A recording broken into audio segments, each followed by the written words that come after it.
Europe 1, Emmanuel Faux. Bonsoir Jacques Attali. Bonsoir. Et merci d'être avec nous dans Europe Nuit. Nous avons diffusé ce soir sur Europe 1 l'interview exclusive accordée par Vladimir Poutine à Jean-Pierre Elkabbach et à Gilles Boulot. Je voudrais qu'on réécoute un extrait sur la crise ukrainienne et la question de la souveraineté. Vous allez l'entendre, le président russe évoque ou convoque deux grands dirigeants français. Je me rappelle très bien de la tradition gaulliste. Le général de Gaulle a toujours essayé de protéger la souveraineté française. Et de Gaulle est digne de respect. Il y a aussi l'exemple de Mitterrand, qui parlait de la Confédération européenne avec la participation de la Russie, et j'espère que rien n'est perdu en ce qui concerne l'avenir de l'Europe. Jacques Attali, ce qu'on vient d'entendre de Vladimir Poutine, c'est une façon de dire, vous voyez, autrefois, la France jouait totalement avec la Russie.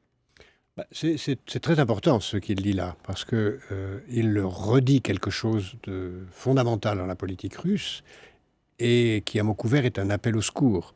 Ce qui est fondamental dans la politique russe, c'est la liaison avec la France pour éviter d'être encerclé par des ennemis dont l'Allemagne était considérée comme telle. L'Alliance française est une défense contre l'Allemagne depuis toujours dans l'histoire russe. C'est aussi une façon de dire « je suis un Européen ». Je vous demande de m'accepter dans la famille européenne. Moi, et il l'a dit déjà à plusieurs reprises ainsi, moi je ne ferai pas l'erreur qu'ont fait les Turcs de demander une adhésion à l'Union européenne pour me le faire refuser, parce que je suis une grande puissance et je ne veux pas me faire refuser. Mais la proposition qui avait été faite il y a 20 ans par François Mitterrand à Prague, d'une confédération européenne qui est un ensemble dans lequel se trouvent d'autres Européens que ceux qui peuvent entrer dans l'Union européenne, mais qui me rappellent que je suis Européen, est fondamentale. Ça me rattache à l'Europe et je le souhaite, j'en ai besoin. Je fais partie des puissances occidentales, je parle comme Poutine pourrait parler. Il aurait ajouté d'ailleurs dans son fort intérieur, je suis une nation blanche, par opposition à tous les autres qui l'entourent. Je ne reprends pas à mon compte cette expression de nation blanche, mais elle est dans son esprit. Et je vous demande de me prendre dans la famille européenne. Et je pense qu'on fait une immense erreur en ne saisissant pas cette main tendue. Et c'est un grand classique de la diplomatie russe, finalement, de dire l'Europe plutôt que l'OTAN. Non, pour aller vite. Non, je ne pense pas, parce que je pense que si on lui disait rentrer dans l'OTAN un jour, il dirait pourquoi pas. Ce qu'il ne peut pas accepter, c'est que les autres rentrent dans l'OTAN sans lui. C'est que d'autres parties de l'ancienne Union soviétique rentrent dans l'OTAN sans lui. La France a fait l'immense erreur d'accepter la proposition américaine en 2009 ou 2010 d'inscrire dans le programme de l'OTAN l'entrée de l'Ukraine. C'était un chiffon rouge agité devant les Russes qui était inacceptable pour eux. On ne peut pas imaginer d'isoler la Russie. J'ai dit tout à l'heure que l'isolement de la Russie était la pire chose qu'ils peuvent accepter. Faire entrer l'Ukraine dans l'OTAN, c'était une faute. L'entrée de l'Ukraine dans l'Union européenne, bien sûr, mais pas dans l'OTAN.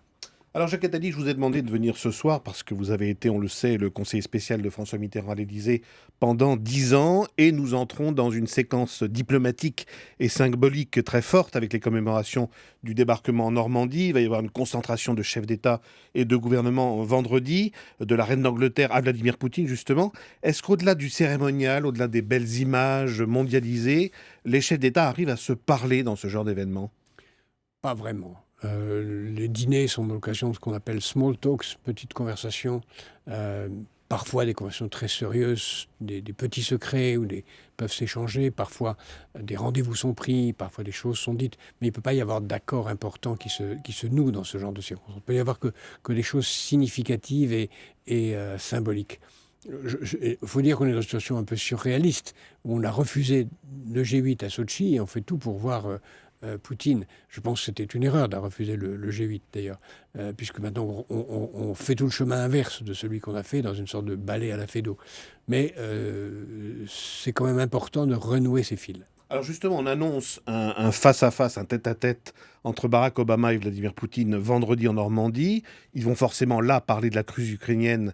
Ce qu'ils n'ont pas réussi à faire ces derniers mois, c'est quand même un peu étrange et paradoxal qu'il faille ce contexte historique un peu festif de la commémoration du débarquement pour aborder la crise la plus grave de la planète du moment. Oui, crise qui peut conduire à une troisième guerre mondiale si on la prend mal.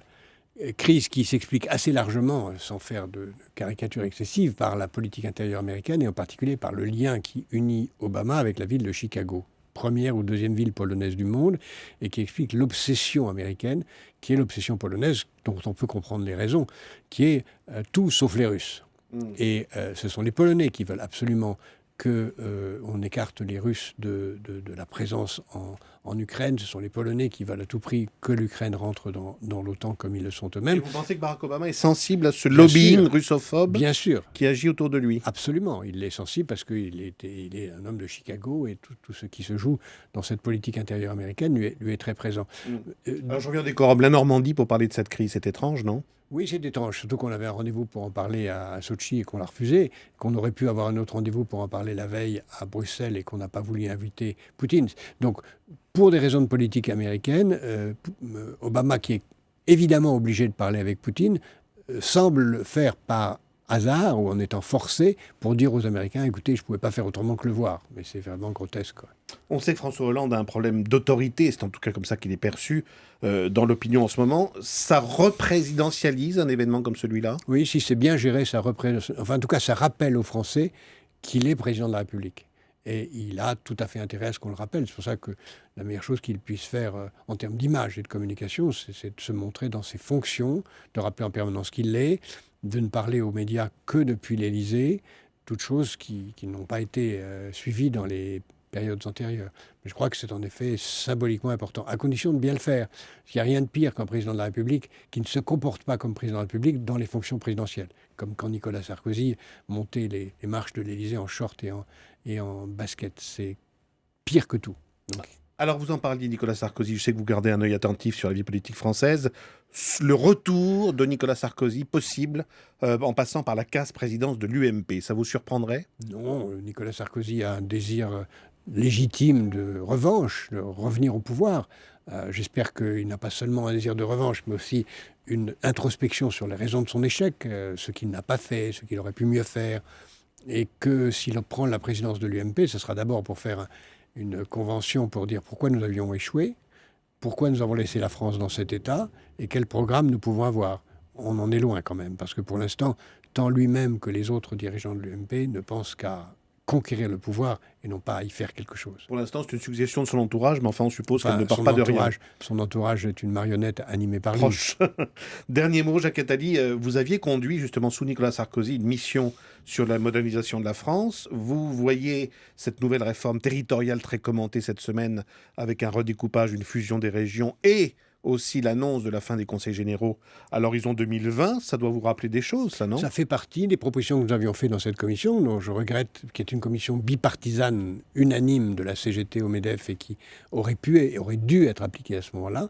La France serait dans un tout autre état si elle l'avait été. Maintenant, les choses se font avec du retard, mais elles se font, c'est bien.